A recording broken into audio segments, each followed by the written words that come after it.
Mas os sinais, eu estou falando do pecado por quê? Porque os sinais são um tempo que Deus nos dá, irmãos, para que nós possamos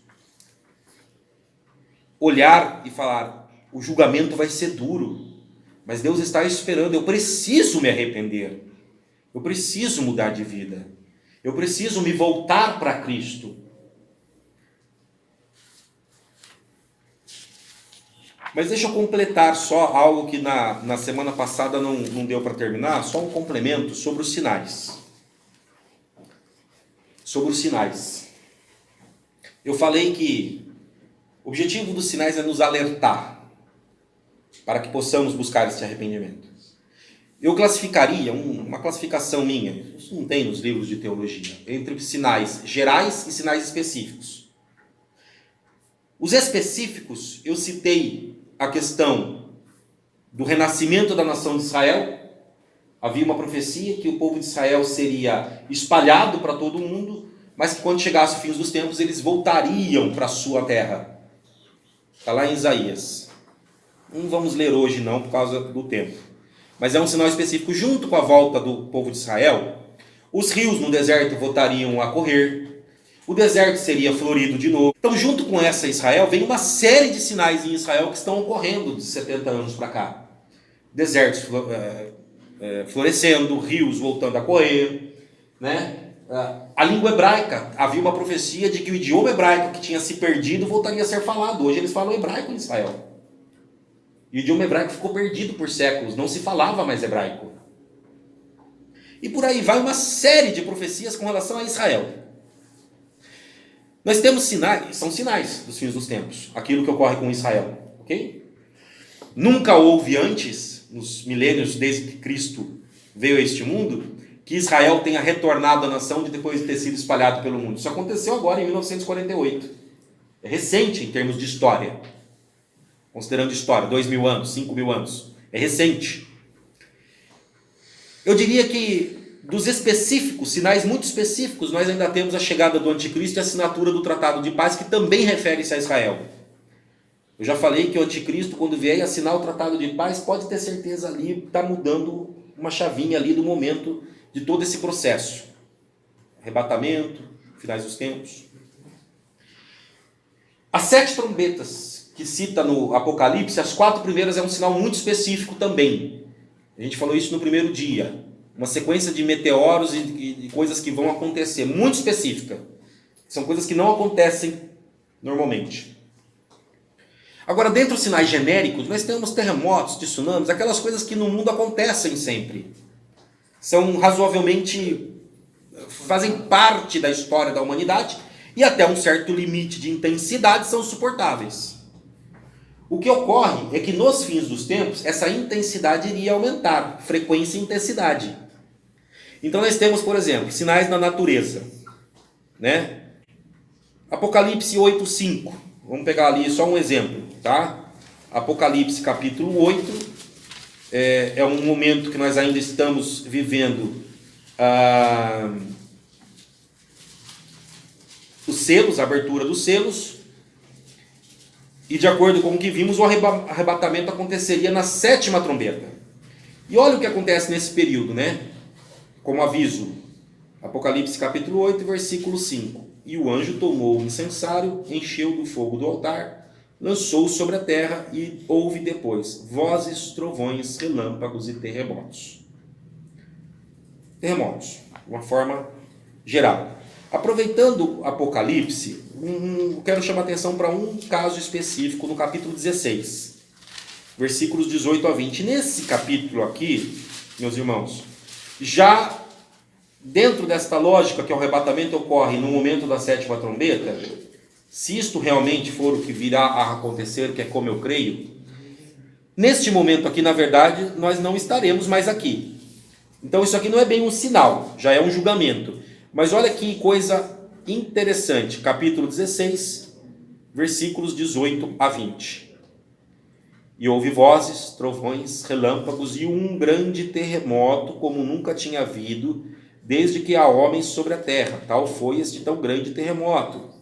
A grande cidade fendeu-se 3 partes, Jerusalém. E as cidades das nações caíram, as cidades das nações caíram. E da grande Babilônia se lembrou Deus para lhe dar o cálice do vinho da indignação da sua ira. Toda a ilha fugiu, e os montes não se acharam. O que significa, por exemplo, as cidades das nações caíram? Eu entendo deste trecho que, neste terremoto, todas as grandes cidades dos países vão ser afetadas nesse terremoto. Hoje, quando acontece um terremoto, Japão, Chile, Haiti, cada um de uma vez, né? Nesse daqui, eu creio que o mesmo terremoto vai trazer ao chão Tóquio, Nova York, São Paulo, Cidade do México, Paris, Berlim, Lisboa. Vai trazer todas as cidades das nações vão cair. As cidades das nações caíram. Este terremoto eu entendo que vai afetar de uma vez, num terremoto, que eu não sei a duração de tempo, mas este terremoto não vai ser um local, vai ser global. E ainda cita aqui que as ilhas fugiram e os montes não se acharam. Uma pausa. Curiosidades.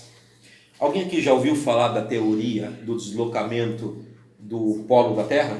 Do polo magnético da Terra? A Terra, ela é redonda, uma massa de terra que flutua em cima de metal líquido, vamos dizer assim. Polo Norte, Polo Sul, né? Existe uma teoria, aliás, já está comprovado que há uma leve movimentação da crosta terrestre, ou seja, a parte sólida da Terra, em cima desse líquido, ela já sofre uma pequena modificação. Esse Polo Norte, onde é o Polo Norte há 1000 anos atrás, ele não é mais o mesmo lugar que é hoje, mas ele muda pouco, muda alguns centímetros ou metros, coisa pequena. Mas existe uma teoria que diz que em um momento isso aqui vai inverter. Essa crosta da Terra vai, digamos assim, escorregar no metal líquido ou deslizar. E o que hoje é Polo Norte vai cair para o Sul e vice-versa. Ou dar uma grande movimentação, uma grande alteração. Se isso ocorresse realmente, isso é alguns cientistas que dizem. Se isso ocorresse na Terra, o planeta todo estaria ao mesmo tempo sofrendo esse terremoto. E aí o que ele fala aqui no versículo? As ilhas sumiram e os montes sumiram. Não é que sumiram, saíram do lugar onde estavam. As ilhas e os montes foram alterados dos seus lugares. O que a Bíblia profetizou, já tem alguns cientistas dizendo que é previsível e que venha. Na época da Bíblia, ninguém sabia que a Terra era uma massa seca de terra flutuando em cima de metal líquido, que é o magma. Na época eles não sabiam que era essa. Os cientistas hoje sabem que é assim que a Terra funciona. E que essa massa de terra que está em cima, ela meio que desliza, meio que flutua em cima desse líquido metal. E que ela deslizar totalmente é uma possibilidade científica. Mas na época da Bíblia ninguém sabia disso, que isso poderia acontecer. Interessante, né? Eu creio que nesse momento, desse grande terremoto, já é um terremoto de juízo de Deus para castigar os ímpios e que a igreja já não estará mais aqui. Porque esse vai ser o maior terremoto da história, que vai ocorrer simultaneamente em todo o planeta. A única coisa que vocês viram algo parecido nesses filmes também que falam de coisas de fim de mundo. Só em filmes assim que dá para ter alguma coisa parecida para ver como é que é. Uma outra informação. Eu pesquisei na internet alguns números resumidos, tá? Não entrei em muitos detalhes. Existe uma tabela, no Wikipédia tem também, em outros lugares tem, para quem quiser ver e fica fácil. Até o século XIX, na história da Terra, nós tivemos um registro de 36 terremotos grandes. Quando eu falo terremotos grandes, assim, que balançou mesmo e destruiu cidades, fez o estrago. 36 terremotos em toda a história até o século XIX. Século XX, teve um total de 131 terremotos. Século XX. Grandes terremotos, desses que destroem cidades. Fora os pequenininhos, que dá um sustinho aqui e ali. Porque lá no Japão parece que são 3 terremotos por dia, dos pequenininhos. Só no Japão. Tá? Desses que dá uma tremidinha e para. No século XX, século passado, entre o ano de 1900 e 1916, teve 9 terremotos. 9. Nos 16 primeiros anos do século passado. Neste século XXI que nós estamos, até o ano de 2016, para pegar a comparação igual, já tivemos 18 grandes terremotos. E maiores do que aqueles do início do século XX. pegando a mesma faixa de período, no século passado foram 9, esse século já são 18. Com certeza está havendo. Ah, mas pastor, terremoto é que antigamente não tinha aparelho de medição. Não concordo. Mas quando profetizou na Bíblia, o que a Bíblia estava dizendo é que as pessoas perceberiam mais terremotos. Claro, quando só morava Adão e Eva no planeta, a América podia se acabar de terremoto, ninguém ia perceber. Porque Adão e Eva estavam lá na Jardim do Éden, lá no Oriente Médio, na Mesopotâmia. Quer dizer, claro que você tem um planeta com menos povo e muitas regiões inabitadas, sem gente, essas regiões desérticas, se acontecem terremotos, não faz diferença, ninguém vai perceber. Claro que quanto mais gente no planeta, mais percebe-se o terremoto, daí uma quantidade. Mas a profecia fala justamente da percepção das pessoas. João está falando de uma visão. Ele viu. E o terremoto, ele causa estrago onde tem prédios. Se você, na hora do terremoto, estiver num campo gramado, você pode ficar tranquilo, senta lá, a não ser que a terra rache bem no lugar onde você está pisando, você nem corre risco. Se estiver no meio de um campo, né, que não seja litoral, né, porque o terremoto também causa tsunamis, né? Se estiver ali, pode ficar tranquilo. Os terremotos são perigosos nas cidades. Interessante essa palavra aqui de Apocalipse 16. As cidades das nações caíram. Será que ele viu? João teve a visão de prédios de muitos andares caindo? Porque na época ele não tinha prédios de 50 andares, de 100 andares, né? Ele não sabia o que era isso. Mas ele teve uma visão. Imagina ele vendo uma cena de uma coisa que ele não sabe nem o que é. E ele vê aqueles prédios, talvez João tenha visto isso. Não sei se Deus deu essa visão exatamente como as coisas são hoje no futuro, né? Era futuro para ele, né? E ele viu esses prédios caindo e foi assim que ele descreveu. As cidades das nações caíram. Né? Então, os sinais da natureza, tsunami está lá em Lucas 21, 25. Tá? Em Lucas não vou ler não, mas em Lucas 21, 25 fala que o povo ficou estupefacto, ficou perplexo pelo bramido do mar e das ondas. Né? Nesses últimos dias. É outra coisa que não era comum. Né? Até já aconteceu, mas não do jeito que tem tido a frequência nesse século 21. Quem aqui já assistiu aquele filme O Impossível? Se puder, assista. É uma história verídica de uma família que passou por um tsunami e conseguiu se salvar. Que, inclusive, um dos dias aqui nós vamos falar. Um outro dia nós vamos falar sobre como Deus vai trazer certos livramentos miraculosos para quem estiver passando essa fase aqui e for cristão de verdade. Né? Deus vai trazer. Sinais na sociedade. Mateus 10, 21, Marcos 13, 12 fala sobre filhos matando pais. E aí nós temos na sociedade, desde que a sociedade se chocou com aquela moça Richthofen, que está na cadeia até hoje, desde que a sociedade achou aquilo uma barbaridade, de que ela pega os pais dormindo na cama e junto com o namorado, dá machadada nos pais, espanca os pais até morrerem. As pessoas também se assustaram com os Nardoni, que jogaram uma criança de 5 anos do 10º andar, enfim, muito alto, e ela morreu. Isso vem se tornando tão comum, parece que as pessoas nem ligam mais. Né? Bebês sendo largados em sacos de sanito numa lagoa, ou uma outra criança que outro dia foi enterrada viva num terreno com formigueiro e sobreviveu, mas toda picada de formiga. E por aí vai, parece que isso se multiplicou de tal forma que as pessoas nem ligam mais. Mas estamos aqui, nos últimos dias. Filhos matariam os pais. Outra coisa que fala lá em Daniel capítulo 12, versículo 4, é que a ciência se multiplicaria. Quem imaginou, não precisa ser na época bíblica não, quem imaginou há um século atrás que nós teríamos isso que nós temos hoje? Esse vídeo que está me gravando aqui agora. Quem imaginou um negócio chamado internet que colocaria a gente para falar com outro lado do planeta ao vivo? Quem imaginou há um século atrás televisão, rádio, palavras voando pelo ar para chegar em outros campos? Quem imaginou, na época de Jesus, que Pilatos pediu uma bacia com água para lavar as mãos que a gente teria um lugar para abrir uma torneira e a água vinha sei lá da onde limpa para você tomar.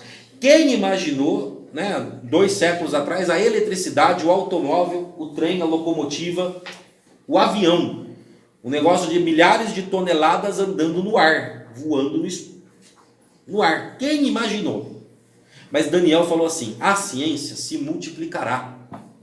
Hoje dizem que o conhecimento humano com a internet, a cada 2 dias, se produz conhecimento e conteúdo que fica na internet equivalente a 20 séculos de história da humanidade para trás. 2 dias. A ciência se multiplicará. No mesmo versículo, Daniel 12:4, Daniel também diz assim: e os homens correrão de um lado para o outro.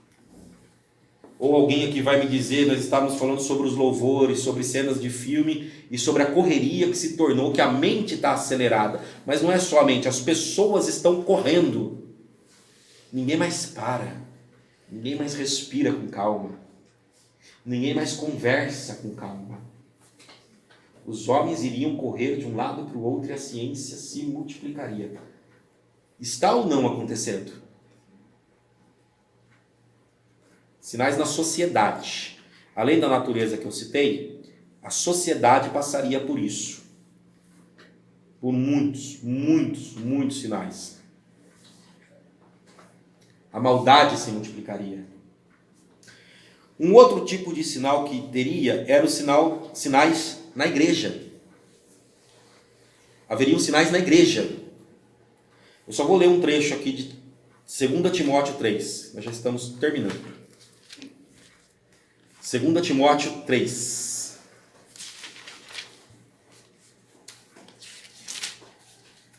Sobre os últimos tempos, o que aconteceria na igreja. Paulo fala assim para Timóteo: sabe, porém, isto, que nos últimos dias sobrevirão tempos trabalhosos.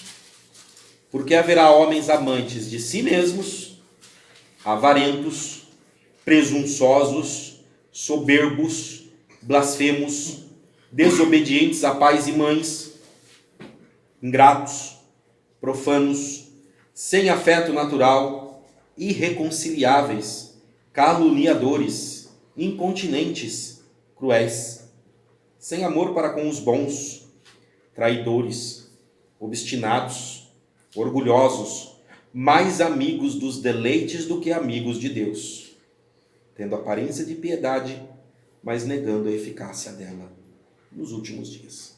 E a orientação que ele dá aqui é: destes, afasta-te. Olha como é que seria nos últimos tempos.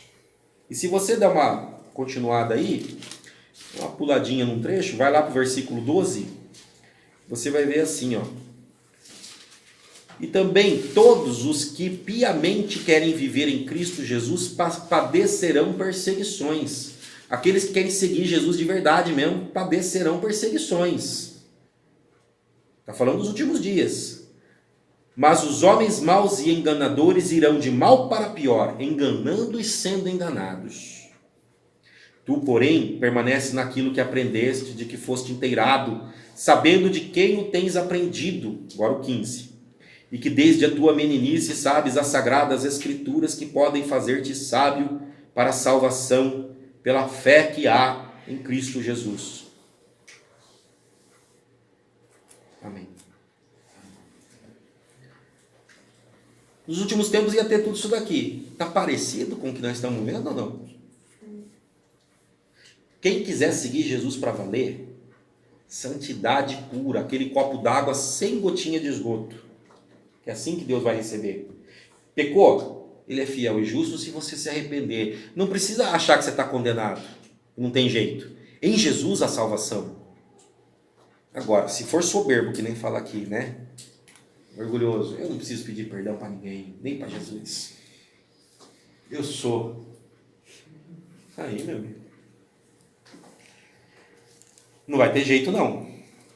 Essas pessoas que não suportam essa sã doutrina e que buscam essas coisas, esses homens difíceis, meus irmãos, isso aqui está falando dentro da igreja também, São essas que estão causando e provocando que também haveria como sinal a apostasia, que é a perda da fé, a perda da sã doutrina.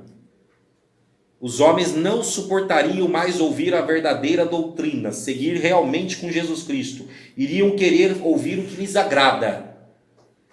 Como tendo comichão nos ouvidos, vai atrás de profetas que ensinam o que lhes é conveniente, não a verdade.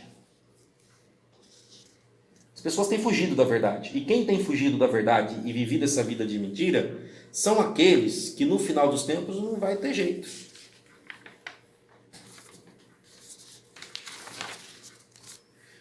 Deixa eu só dar um resumo de uma coisa aqui para vocês, 2 minutos.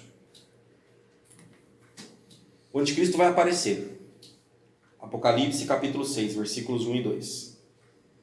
Lá fala do cavaleiro que monta o cavalo branco. Daniel diz, capítulo 9, versículo 26 e 27, que ele vai fazer um tratado de paz de 7 anos entre Israel e seus inimigos. É um tratado, vai ser assinado pela ONU, alguma coisa do tipo.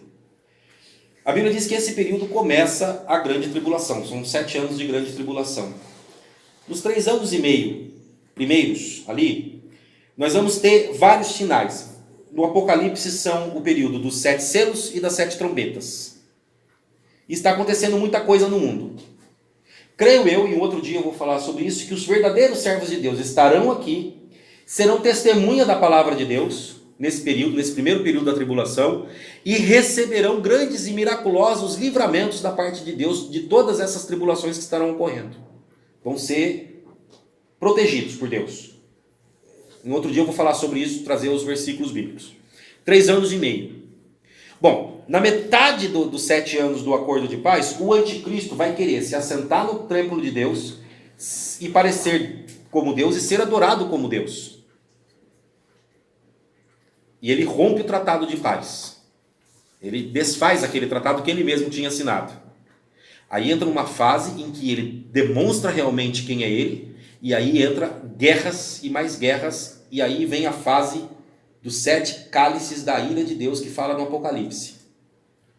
E isso, do jeito como eu acredito, que o arrebatamento ocorre nesse meio, e aí nesse ponto a igreja, então, o verdadeiro servo de Deus vai subir. E depois vem a ira de Deus sobre os ímpios. É nesse depois que tem aquele terremoto que eu citei, que pega todas as cidades. É nesse processo depois, nesses 3 anos e meio. No final dos 7 anos, Jesus destrói o anticristo com um sopro da sua boca. E aí, sim, vai reinar com os santos por 1000 anos. E a questão do milênio é outra história. Voltando, os sinais e os avisos de Deus e o tempo que Deus está esperando é para que possamos nos arrepender. Não vamos perder a oportunidade, nenhum de nós. Eu creio que durante os 3 anos e meio, tem gente que acredita que vai ser arrebatado no início, como eu creio que é no meio, Deus quer nos usar para anunciar a palavra para aqueles que ainda não tiverem acreditado. E muitos não vão acreditar, por mais que vejam as coisas acontecerem. Mas é importante que haja fé da parte daqueles que creem, que larguem o pecado e que anunciem o Evangelho. Porque é só assim nós vamos conseguir nos manter firmes contra o pecado, porque muitos vão sucumbir nessa fase. O amor de muitos vai esfriar e muitos não vão conseguir se manter firmes até o fim. Por isso que eu digo que não dá para a gente se preparar de uma hora para outra. Fortalecer a fé, se arrepender, estar preparado em oração, estar forte para essa época é essencial. Porque se você for um crente meio assim, você não vai aguentar. Tem muito crente apostando que o arrebatamento é no início, e pode ser que eu esteja errado na minha visão bíblica, e que nós simplesmente vamos subir, não vamos passar por nada disso.